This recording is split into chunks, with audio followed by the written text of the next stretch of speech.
Hello et bienvenue dans une nouvelle vidéo. Aujourd'hui, je vais vous parler de mes tops et flops pour le mois de juin.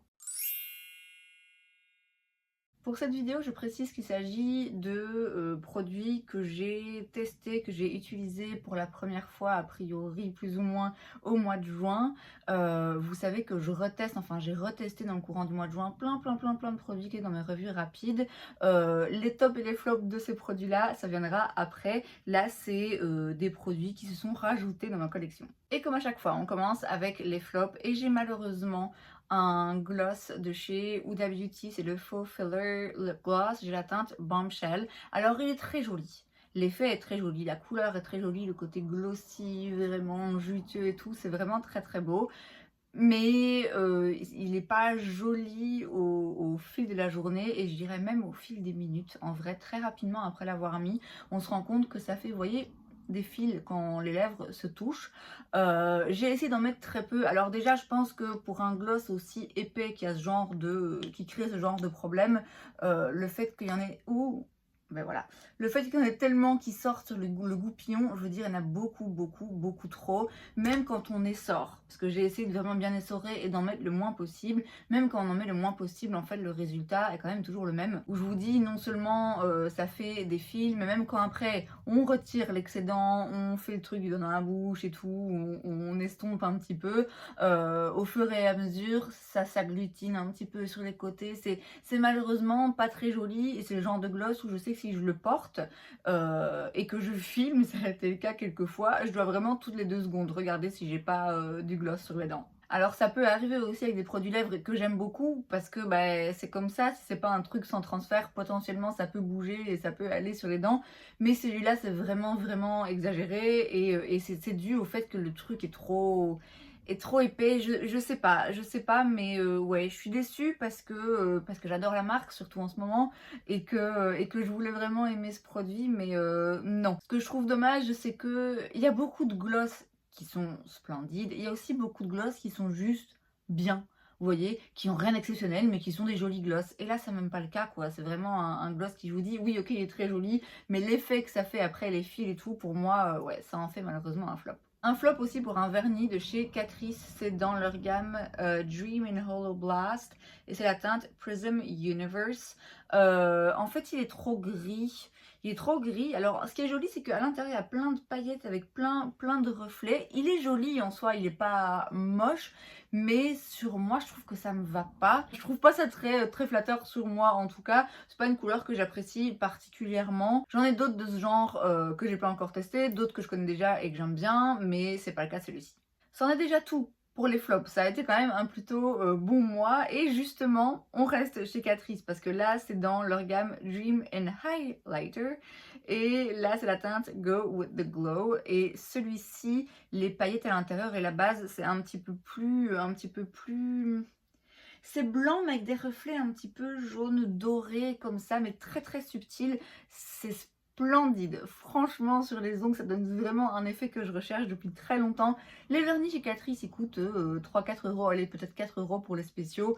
On en a vraiment pour son argent.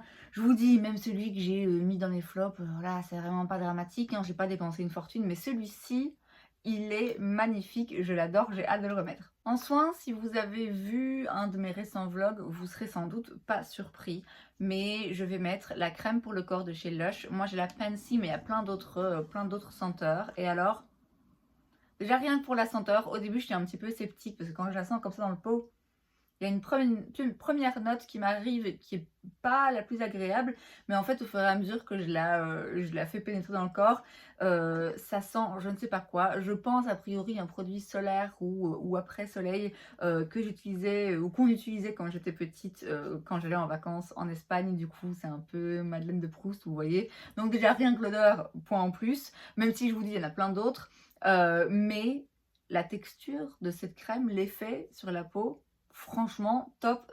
Ça faisait longtemps que je cherchais une crème hydratante pour le corps qui soit vraiment bien hydratante et en même temps qui soit pas trop lourde, qui soit pas trop chiante à faire pénétrer, mais où je sente vraiment que ma peau est douce et soyeuse et rebondie et nourrie. Et c'est le cas de cette crème, elle est vraiment splendide. Les produits Lush, ils sont pas donnés. En ce qui me concerne, ils se trouvent pas forcément hyper facilement parce que je pense que je dois aller à Bruxelles, ou en tout cas il n'y en a pas tout près de chez moi, mais franchement, pour moi ça vaut le coup. Autre produit Lush, alors là je suis quand même assez surprise parce que je m'attendais pas à le mettre dans les tops, et très franchement, bon, je peux pas dire que ce soit forcément hyper utile, c'est le Super Milk, c'est un spray capillaire de chez Lush, donc, et en fait c'est l'odeur.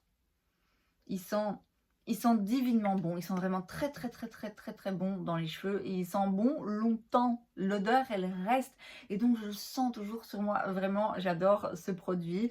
Alors c'est censé être un spray donc qu'on met dans les cheveux mouillés, humides, pour les hydrater et les protéger. Je l'ai encore utilisé que 2 fois, et à chaque fois j'ai utilisé un sèche-cheveux par la suite. Donc est-ce que en ce moment j'ai remarqué une grosse différence par rapport à l'état de mes cheveux? Non. J'ai pas l'impression qu'il soit plus brillant ou plus soyeux ou plus hydraté avec ou sans ce spray. Ce sera à continuer à tester, à voir sur la durée, et à voir si quand je laisse sécher à l'air libre, est-ce que là il y a une différence qui se marque ou pas. Mais je vous dis, l'utilité s'arrête vraiment juste à l'odeur. Et ce que j'apprécie par contre, parce que quand je l'ai acheté, j'étais un peu sceptique, je me disais, j'espère que ça va pas faire un aspect plus gras à mes cheveux en les hydratant, et non, pas du tout. Ça vient pas faire régresser les cheveux plus vite, donc ça, rien que pour ça, franchement, c'est top, parce que c'est vraiment ce qui m'inquiétait. Mais je vous dis, l'odeur est juste un délice. J'ai ensuite de la marque Thank You Farmer le Sun Project Water Sun Cream SPF 50, c'est donc une crème solaire indice 50. Je l'avais eu, il me semble, dans une box de chez Cult Beauty. C'est une marque coréenne, en tout cas c'est fabriqué en Corée. Franchement très bonne crème solaire. Alors déjà indice 50, très bien, et hyper fluide. Je l'ai mise tous les jours. Quasiment tous les jours. Elle fonctionne très bien en dessous du make-up. Elle est hydratante, mais elle n'est pas grasse, épaisse comme peuvent l'être parfois les crèmes solaires. Je vous dis, elle est fluide, elle pénètre facilement dans la peau, elle laisse pas de white cast, en tout cas pas sur ma carnation. Je connaissais pas ce produit ni cette marque. Le nom me disait vaguement quelque chose, mais vite fait. Et franchement, très belle découverte. J'ai d'autres crèmes solaires que je vais tester par la suite quand j'aurai fini celle-ci, mais en soi je serais pas contre de la racheter parce que c'est vraiment un très beau produit. On revient chez Huda, mais pour une bonne nouvelle cette fois-ci, puisque j'ai le Blush Filter. J'ai la teinte Watermelon Pop, c'est celle que je porte aujourd'hui. Alors mon make-up là est pas de première fraîcheur, parce que j'ai déjà été travaillée, et aussi parce que j'ai eu une réaction, je sais pas du tout à quoi, mais j'ai le dessous des yeux là qui est très sec. J'ai vraiment des petites, limite des petites peaux qui commencent à s'enlever, et donc je mets très peu de maquillage sur le dessous de mes yeux, très peu de maquillage aussi. J'ai mis vraiment rien de mascara pour dire, mais parce que je vais éviter de devoir trop frotter en fait, tout simplement au moment du démaquillage. Donc mon make-up d'aujourd'hui ne rend pas justice à ce blush, mais il est splendide. En fait il s'estompe vraiment tout seul. Contrairement à d'autres blushs du genre où si vous faites les points directement sur le visage, ça fait des taches.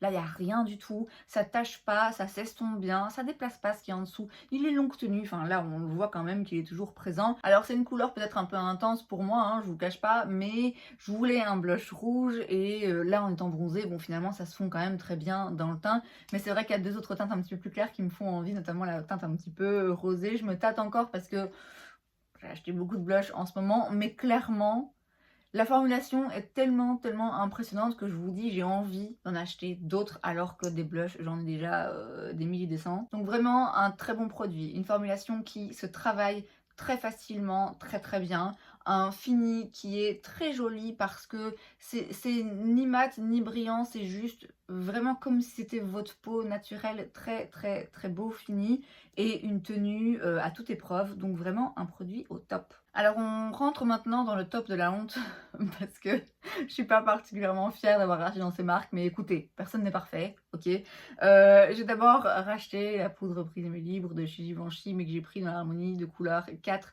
mousseline acidulée, qui va être très bien pour l'été, que j'ai déjà réutilisé, et quand je l'ai réutilisé, je me suis dit oui, voilà, c'est ça exactement qu'il me faut. J'adore cette poudre, c'est pas une découverte, mais voilà, je me sens obligée de la mettre parce que je trouve que pour le coup, autant il y a des trucs parfois où on se dit non, ça vaut pas le coup, là quand même un petit peu. La version mini, moi, elle me convient parce que j'ai d'autres poudres, et donc ça coûte un petit peu moins cher, et donc j'ai moins l'impression de dépenser des fortunes, mais voilà, je sais que ça coûte une fortune, mais écoutez, c'est vraiment très beau. Et enfin, dernier top, Là, par contre, je peux pas dire que ça vaille particulièrement le coup quand même, en toute objectivité. C'est le Lip Glow Color Reviver Balm de chez Dior. Oui, je sais, que j'ai dans la teinte 012 Rosewood, que je porte aujourd'hui et qui est juste vraiment très, très beau. Pour moi, c'est mon baume à lèvres parfait. Il a un tout petit goût mentholé, mais c'est rien du tout, hein. C'est pas un truc mentholé qui fait un effet froid ou qui fait un effet pulpant. Non, c'est juste agréable. J'étais contente de voir que contrairement à d'autres produits de ce genre de marque, il n'y avait pas une senteur fleurie ou quoi. Non, franchement, c'est juste très légèrement mentholé en première application. Il a pour moi la couleur parfaite, idéale, vraiment. Ça sublime juste mes lèvres. C'est la couleur parfaite, pour moi, il y a pas d'autre mot. Le fini est très joli aussi parce que, c'est un baume, donc c'est légèrement brillant, mais c'est pas glossy, c'est pas exagéré, ça reste quand même en place. Quand ça s'estompe naturellement. Ça fait pas un effet après lèvres sèches, ça fait pas un effet où ça a bougé partout.